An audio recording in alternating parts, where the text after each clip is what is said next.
Hello everyone, welcome to my YouTube channel smart maths with Ravi sir. तो आज हम कर रहे हैं कक्षा 10वीं का जो बोर्ड की तरफ से मॉडल पेपर डाला गया है, सैम्पल पेपर, उस पर डिस्कशन करेंगे। तो ये बहुत इम्पोर्टेंट क्वेश्चन है आपके वार्षिक परीक्षा की दृष्टि से, तो सभी बच्चे इसका अभ्यास जरूर करें, है ना।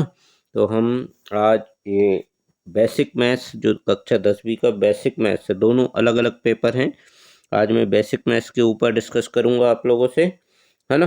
और फिर अगला जो ये कंप्लीट होने के बाद पेपर, फिर हम स्टैंडर्ड मैथ्स पे भी डिस्कस करेंगे। पेपर में कोई ज़्यादा खास अंतर नहीं होता है, इसलिए बेसिक मैथ्स और स्टैंडर्ड मैथ्स दोनों दोनों वीडियो को देखेंगे, है ना। इसके क्वेश्चन उसमें भी आ सकते हैं, उसके इसमें इतना कोई खास अंतर नहीं होता है, ठीक है। तो सभी टीचर्स भी ये वीडियो को अपने स्कूल के बच्चों तक पहुंचाएं, अधिक से अधिक इनको शेयर करें। और अभी तक यदि आपने चैनल को सब्सक्राइब नहीं किया है तो प्लीज़ इस चैनल को ज़रूर सब्सक्राइब करें, इस चैनल को ज्वाइन करें, ताकि ऐसे ही लाभदायक वीडियो आपके बच्चों तक पहुंच सके। तो हम स्टार्ट कर रहे हैं आज कक्षा 10वीं गणित का बेसिक मैथ्स सैम्पल पेपर, जो बोर्ड की तरफ से डला है। चलिए, तो हमारा पहला प्रश्न है, सही विकल्प चुनकर लिखना है। आपको एमसीक्यूज दिए हैं, है ना। बाईलिंगुअल पेपर है ये, तो जो हिंदी मीडियम और इंग्लिश मीडियम दोनों बच्चे इसको अच्छे से देख सकते हैं, समझ सकते हैं। फर्स्ट क्वेश्चन है बच्चों कि एक परिमेय संख्या और एक अपरिमेय संख्या का योग क्या होता है। तो एक परिमेय संख्या, कोई भी परिमेय संख्या हमने ले ली, उसको लिखा कि 2 प्लस अपरिमेय संख्या √3।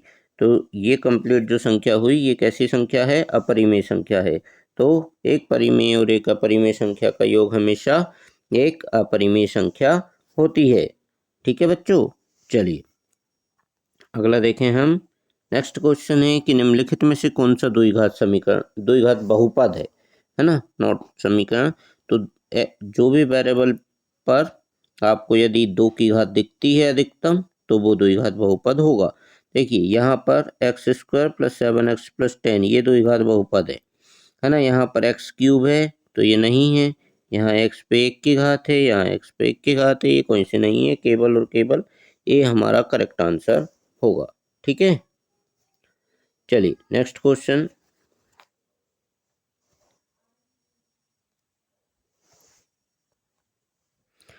P एक पॉइंट दिया है, XY इसकी मूल बिंदु से दूरी। तो किसी भी बिंदु की मूल बिंदु से दूरी यदि देखना हो तो वो पॉइंट, उसके कोऑर्डिनेट का स्क्वायर का योग स्क्वायर रूट के अंदर, यानी x² + y² जो है स्क्वायर रूट के अंदर होगा, वो मूल बिंदु से दूरी, यानी C जो है हमारा करेक्ट ऑप्शन होगा, ठीक है। अगली एक समांतर श्रेणी दी गई है, 4, 10, 16, 22, इसमें सर्वांतर, तो किन्हीं भी दो कंटिन्यू टर्म्स का अंतर, 10 में से आप 4 को माइनस करो, कितना आएगा? 6, यानी हमारा सर्वांतर कितना हुआ? 6। हमेशा बाद वाली पद में से पहले वाले पद को माइनस करना है, ठीक है। तो ये इसका सर्वांतर होगा 6। अगला है द्विघात बहुपद 3x² + 6x - 9 में शून्यकों का योगफल। तो जो हमने बताया था आपको पिछले उसमें कि शून्यक यदि अल्फा और बीटा हो तो इनका योगफल अल्फा + बीटा को हम -b/a से ज्ञात करते हैं। तो यदि इसमें हम देखें तो -b मतलब -6 और a 3, 3 से 6 को 2 टाइम्स कैंसिल करो, -2 कौन सा आंसर है आपका? बी आंसर है। तो ये सही आंसर होगा बच्चों, ठीक है। चलिए अगला है रैखिक समीकरण युग्म। रैखिक समीकरण युग्म a1x + b1y + c1 = 0 और a2x + b2y + c2 = 0 का एक अद्वितीय हल होगा। तो जब भी अद्वितीय हल होता है a1/a2 not equal to b1/b2 होता है। इस कंडीशन में दोनों रेखाएं एक दूसरे को प्रतिच्छेद करती है और एक ही पॉइंट पर प्रतिच्छेद होती है, इसलिए इसका एक यूनिक सॉल्यूशन होता है, अद्वितीय हल होता है, ठीक है। चलिए नेक्स्ट क्वेश्चन की ओर। प्रश्न क्रमांक 2 में आपको रिक्त स्थानों की पूर्ति करना है। तो पहला दिया है, दो त्रिभुज जिनके आकार समान हो और आमाप समान ना हो, तो ऐसे त्रिभुज कैसे कहलाएंगे? समरूप त्रिभुज कहलाएंगे, ठीक है। समरूप त्रिभुज, है ना। जिसके आकार और आमाप दोनों समान होते हैं वो सर्वांग सम होते हैं, और जिसके आकार समान हो लेकिन आमाप समान नहीं हो वो समरूप त्रिभुज होगा। चलिए, प्रेक्षक की आंख से प्रेक्षक द्वारा देखी गई वस्तु के बिंदु को मिलाने वाली रेखा को क्या कहते हैं? हम दृष्टि रेखा कहते हैं। ठीक है ना बच्चों। x² - 2, x² - 2 कैसा बहुपद दिख रहा है? ये द्विघात बहुपद है। क्यों? क्योंकि इसमें जो वेरिएबल x है उसकी घात 2 है, अधिकतम 2 घात है, इसलिए द्विघात बहुपद। एक द्विघात समीकरण में चर की अधिकतम घात कितनी होगी? 2 होगी, है ना। त्रिघात समीकरण है तो 3 होगी। चलिए, रैखिक समीकरण है तो 1 होगी। याद रखना, रैखिक समीकरण का भी आ जाता है, तो उसमें जो वेरिएबल होता है, चर राशि जो होती है उसकी अधिकतम घात 1 होती है रैखिक समीकरण में। एक वृत्तीय क्षेत्र का वह भाग जो त्रिज्याओं और संगत चाप से घिरा हो उस वृत्त का क्या कहलाता है? त्रिज्यखंड कहलाता है। क्या कहलाता है बच्चों? त्रिज्यखंड। ठीक है ना। कोई भी वृत्त है ऐसा, उसमें ये 2 त्रिज्याएं हैं, है ना, तो ये वाला जो पूरा एरिया है ये त्रिज्यखंड कहलाएगा। ये चाप है, ये वाला चाप, और ये 2 त्रिज्याएं, इससे घिरा क्षेत्रफल ये त्रिज्यखंड का क्षेत्रफल कहलाएगा। ठीक है। चलिए, उन्नयन कोण बनने की स्थिति में देखा जा रहा बिंदु क्षैतिज रेखा से कैसे होगा? ऊपर होगा, है ना। ठीक है। देखिए, यहाँ पर वस्तु रखी, यहाँ व्यक्ति खड़ा, तो ये क्षैतिज रेखा हो गई, ये वस्तु को देख रहा, ये उन्नयन कोण बन गया, है ना। तो ये वस्तु से कैसा हुआ? ऊपर हुआ, क्षैतिज रेखा से ऊपर हुआ। वस्तु यहाँ है, क्षैतिज रेखा यहाँ है, तो वस्तु क्षैतिज रेखा के ऊपर हुई। ठीक है। चलिए, अगले प्रश्न की ओर बढ़ते हैं हम। तीसरा प्रश्न है, सत्य सत्य लिखना है। इसमें सभी सर्वांग सम आकृतियां समरूप होती हैं, तो यह 100% सत्य है।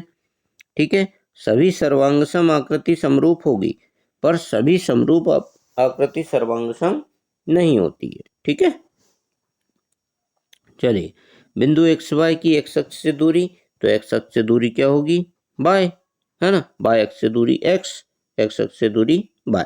ठीक है। चलिए, किसी वृत्त में त्रिज्यखंड और वृत्तखंड समान होते हैं। अच्छा, इसमें सत्य सत्य बताना, इसकी दूरी y होगी, इसने 0 दिया या नहीं, यह सत्य है। ठीक है। चलिए, त्रिज्यखंड और वृत्तखंड समान होते हैं क्या? नहीं होते, असत्य है ना।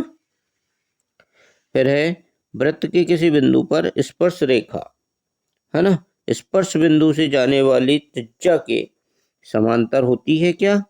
देखिए, किसी भी बिंदु पर स्पर्श रेखा जो होती है उसकी त्रिज्या की क्या होती है? लंबवत होती है ना। और ये कह रहे हैं समांतर होती है या नहीं, यह सत्य है। चलिए, किसी वृत्त के किसी व्यास के सिरों पर खींची गई स्पर्श रेखाएं हमेशा समांतर होती है, सत्य है ये। ठीक है। केंद्रीय प्रवृत्ति के मापकों में एक आनुभाविक संबंध होता है कि 3 माध्यक बराबर 2 माध्य प्लस बहुलक या माध्य प्लस 2 बहुलक प्लस 2 माध्य, ये करेक्ट है। माध्य क्या है? माध्यिका या मीडियन, तो 3 median equal to mode plus 2 mean. Okay, ये करेक्ट है, सही है। चलिए, अगले प्रश्न की ओर बढ़ते। सही जोड़ी देखें अब। तो ऐसी घटना जिसकी जो घटित नहीं हो सकती उसकी प्रायिकता हमेशा 0 होगी, ये हमारा पहला है। ठीक है। जो घटना जिसकी प्रायिकता 0 हो उससे हम असंभव घटना कहते हैं, इम्पॉसिबल इवेंट। ठीक है। चलिए, 1060 का मान कितना होता है बच्चों? √3 होता है 1060 का मान, सभी को पता होगा। sec 60 का कितना होता है? तो देखिए, cos 60 का 1/2 होता है, तो sec 60 का मान होगा 2। ठीक है ना। चलिए, sin² theta plus cos² theta equal to 1 होता है, ये सर्वसमीका पहली है, ये हमारा चौथा होगा B। ठीक है बच्चों। बेलन का वक्र पृष्ठ 2πRH होता है ना। और शंकु का वक्र पृष्ठ पाई आर एल होता है। यहाँ एल क्या है? शंकु की त्रिज्यक ऊंचाई है, स्लैंट हाइट, है ना। तो इस प्रकार से बहुत ही सरल ये सही जोड़ी है, इसको हम ऐसे आसानी से कर सकते हैं। चलिए अब प्रश्न क्रमांक 5 की ओर आ गए हम। एक वाक्य में या एक शब्द में इसका उत्तर लिखना है आपको। देखिए त्रिज्या आर है और पी डिग्री का कोण है, जहाँ थीटा है वहाँ पी है, समझ लो, है ना। कोण वाले वृत्त के त्रिज्यखंड का क्षेत्रफल, तो हम क्या लिखते हैं? Theta upon 360 pi r square. तो यहाँ थीटा की जगह आपको क्या लिखना है? P degree divide by 360 into pi r square. ये आपका पहले का आंसर हो गया, ठीक है। चलिए दूसरा है द्विघात समीकरण A X square plus B X plus C बराबर 0। यहाँ ए नॉट इक्वल टू 0 के लिए द्विघातीय सूत्र होगा, जिससे आप धराचार सूत्र कहते हैं एक्स बराबर minus b plus minus square root of b square minus 4ac whole divide by 2a। ये सेकंड का आंसर होगा, ठीक है। ओके बच्चों, चलिए थर्ड है एक सिक्के को एक बार उछालने पर संभव परिणामों की संख्या लिखना है। तो देखिए एक सिक्के को एक बार उछालेंगे तो दो परिणाम होंगे। कौन कौन से होंगे दो परिणाम? या तो हेड होगा या टेल होगा। तो कितना उसने संख्या पूछी है, इसका आंसर 2 होगा, है ना। सभी पॉसिबल स्थिति में कुल 2 होगी, या तो हेड आए या टेल आए, सीधी। चलिए मूल बिंदु के निर्देशांक, तो मूल बिंदु के निर्देशांक 0 0 होते हैं, है ना, ठीक है। चलिए वृत्त की छेदक रेखा की परिभाषा लिखना है। तो वृत्त की छेदक रेखा क्या कहेंगे हम? ऐसी रेखा जो कि वृत्त को दो बिंदुओं पर काटे, उसकी छेदक रेखा कहलाती है ना। एक ही बिंदु पर टच होके जाएगी, उसको हम स्पर्श रेखा कहते हैं, और ये दो बिंदु पर काटते हुए निकलेगी, ये वृत्त की छेदक रेखा होगी। ये जो मैंने खींची है ये तीनों छेदक रेखाएं हैं, और एक ये जो टच होके जा रही है ये स्पर्श रेखा है, ठीक है बच्चों। समरूप आकृतियों के युग्म का एक उदाहरण, कोई से भी आप उदाहरण लिख सकते हो। जैसे आप लिख सकते हो वर्ग, आप लिख सकते हो वृत्त, है ना। देखो एक छोटा वर्ग बनाओ, एक बड़ा वर्ग बनाओ, ठीक है। ये सभी समरूप होंगे। एक छोटा वृत्त बनाओ, एक बड़ा वृत्त बनाओ, ये सब समरूप होंगे, ठीक है ना। तो समरूप आकृति में आप इनके एग्जाम्पल लिख सकते हैं, ठीक। चलिए अब ये हमने शुरू के जो 5 प्रश्न होते हैं आपके 1 अंक वाले, उस पर आज डिस्कस किया, है ना। छोटा वीडियो बनाया मैंने। अब इसके बाद अगले वीडियो में हम ये 2 नंबर 3 नंबर वाले प्रश्न हल करेंगे। तो सभी शिक्षकों से पुनः मैं कहना चाहूँगा कि इस वीडियो को अधिक से अधिक शेयर कर बच्चों को इसका फ़ायदा पहुँचाएं, और सभी बच्चे इन वीडियोस को देखें, है ना। लाइक करें इस वीडियो को, और शेयर और सब्सक्राइब करना ना भूले चैनल को। फिर हम मिलते हैं जल्दी ही आगे के क्वेश्चन को सॉल्व करते हुए, ठीक है। Thank you, have a nice day.